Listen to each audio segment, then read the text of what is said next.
ఎన్ని సంవత్సరాలైనా పర్వాలేదు, ఒక్కొక్క ఎవిడెన్స్ కలెక్ట్ చేసి ప్రూఫ్స్ తో సహా చెప్తాను.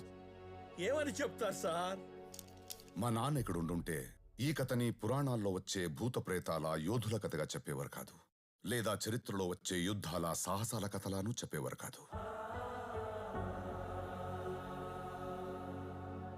ఒక చిన్న పల్లెలో ఉండే ఒక తల్లి పట్టుదల కథగా చెప్పేవారు.